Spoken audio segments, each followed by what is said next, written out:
شاہ صاحب میں نے ایک کتاب پڑھی، وہ کتاب مجھے شاہ صاحب بڑی پسند آئی. میری خواہش تھی کہ اس کتاب کا اردو ترجمہ ہو جائے، خدا کرے ایسا ہو جائے. اس کتاب کا نام تھا ego is enemy. Ryan Holiday's کی کتاب تھی، اور یہ بڑا ایک منجا ہوا پرانا ایکسپرٹ ہے، ماہر ہے، سائیکالوجسٹ ہے. یہ کہتا ہے کہ دنیا کے سارے جھیڑے کھیڑے مسئلے اور سارے جھگڑے انا کے ہیں. اور سر فقیر درویش تو انا کو ہی مینج کرنا سکھاتا ہے. سر ایک عام شخص جو ہمیں سن رہا ہے اور انا کا کیٹو اس نے کندھے پہ اٹھایا ہوا ہے، اپنی ایگو کو، اپنے دشمن کو کیسے مینج کرے؟ یہ اندر کا دشمن ہے، خبر نہیں ہوتی کب ہماری انا کون سا وار کر جاتی ہے. ایگو کو کیسے مینج کیا جا سکتا؟ دیکھیے، ایگو کو مینج کرنا بیک وقت مشکل بھی ہے اور آسان بھی ہے. یہ جو ہم روزمرہ کی گفتگو میں ایک ورڈ بڑا کثرت سے استعمال کرتے ہیں، فقیر درویش. اب پاکستان میں تو کوئی یہ ایز این انسٹیٹیوشن انٹروڈیوس کبھی ہوا تھا، وقت کے ساتھ ساتھ یہ تباہ ہو گیا. لیکن مراکش میں جہاں اس کی ابتدا ہوئی تھی، وہاں آج بھی انسٹیٹیوشن کے طور پہ ہی قائم ہے. یہ وہاں پہ ڈے ون جب کوئی آدمی جا کے وہاں جوائن کرتا، والنٹیئر کرتا ہے کہ جی میں اس راہ پہ چلنا چاہتا ہوں، اللہ کی راہ پہ جانا چاہتا ہوں، مجھے رب چاہیے، تو سب سے پہلے کام ہی ایک کیا جاتا ہے کہ اس کو لوگوں کے جوتے صاف کرنے پہ لگایا جاتا ہے. کہ وہ مین انٹرنس پر بیٹھا ہے بندہ، اور جو کوئی بھی وزٹر آیا ہے اس نے جوتے وہاں اتارے تو اس کے جاتے ہی اس نے کپڑے سے اس کی جوتوں کی گرد صاف کی، چمکایا، اور اس کو سیدھا کر کے باہر کے رخ کر کے رکھ دیے جوتے. اب یہ ابتدا ہے ایک لیسن کی کہ تم سب میں چھوٹے ہو. کیونکہ جو جوتے صاف کرتا ہے وہ ہمارے معاشرے میں سب سے کم تک گنا جاتا ہے، سب سے چھوٹا آدمی. یہاں سے وہ ابتدا کرتا ہے، اور اس کے بعد ارریسپیکٹو آف دی فیکٹ کہ یہ بندہ کس فیملی بیک گراؤنڈ سے آ رہا ہے، کس فائنینشیل بیک گراؤنڈ کا ہے بندہ، اس کے ذمہ کام یہ ہے کہ لوگ جو کھانا کھا کے فارغ ہوئے ہیں تو ان کے جھوٹے برتن لے جا کے دھوئے گا. وہ بہت مشکل کام ہے،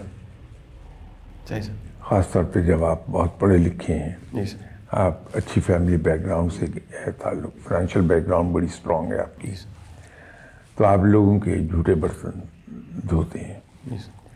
اس کے بعد اگلا مرحلہ یہ آتا ہے کہ لوگوں کے سامنے کھانا چنتے ہیں آپ اور ان کو سرو کرتے ہیں.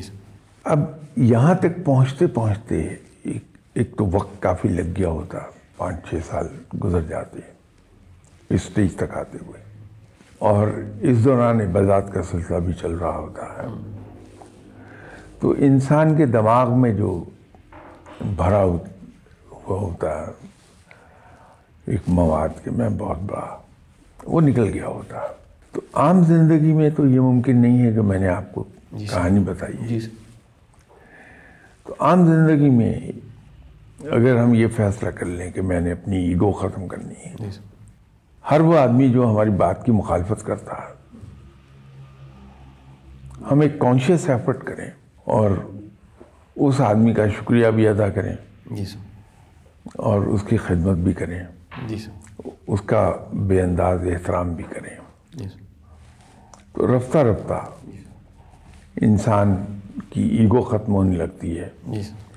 پھر وہ دوسرے کا حق اس کو دیتا ہے.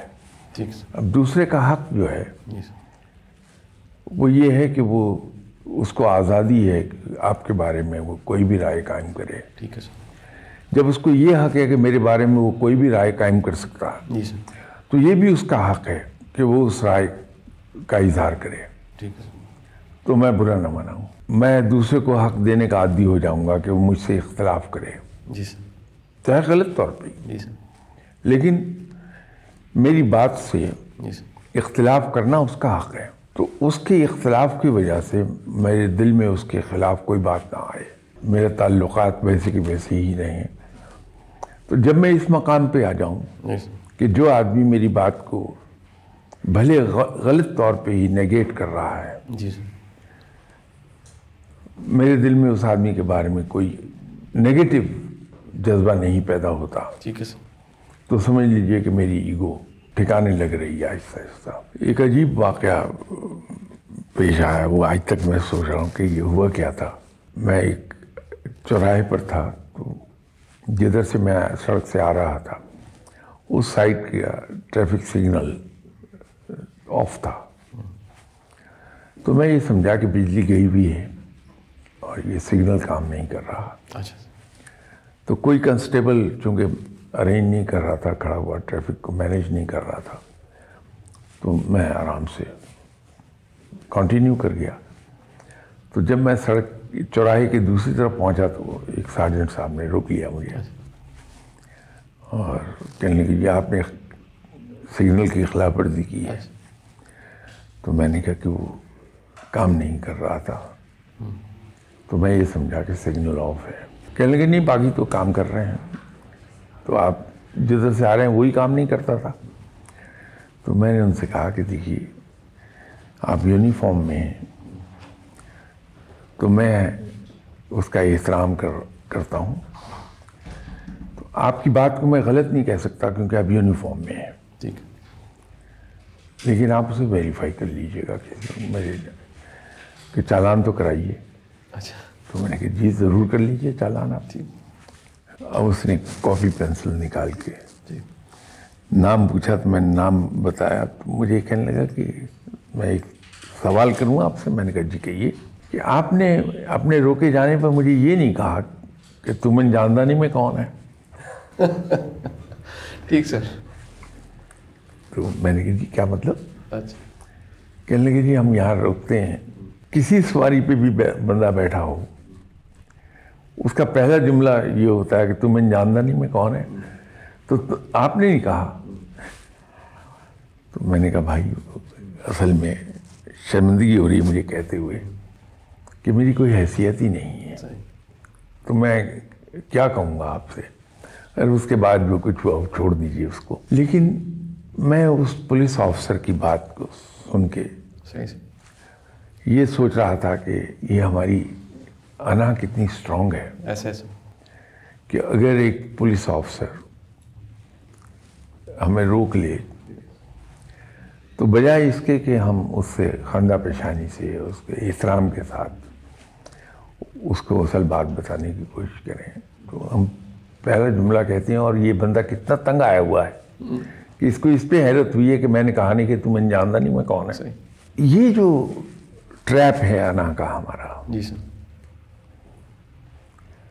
میں تو میں ہوں, اس سے نکلنے کا آسان طریقہ یہی ہے کہ ہر آدمی کو انسان یہ سمجھے کہ یہ مجھ سے سپیریئر ہے, میں اس سے کمتر ہوں, ٹھیک ہے سر, یہ مجھ سے اچھا ہے. تو جب ہم یہ سمجھنے لگتے ہیں, شروع میں تو یہ کانشیس ایفرٹ ہوتی ہے, ٹھیک ہے سر, ایک ڈیلیبریٹ ایفرٹ ہے, ٹھیک ہے سر, لیکن پھر یہ آہستہ آہستہ عادت ہوتی ہے. عادت کے بعد جینوئنلی یہی سمجھنے لگتا آدمی کہ دوسرے سب اچھے ہیں میں ہی برا ہوں. تو جہاں یہ آ گیا کہ باقی سب اچھے ہیں میں ہی برا ہوں, تو سمجھ لیجیے کہ ایگو انسان کی ختم ہو گئی. پھر یہ دشمن نہیں رہتی, یہ پھر سو جاتی گہری نیند انسان کی.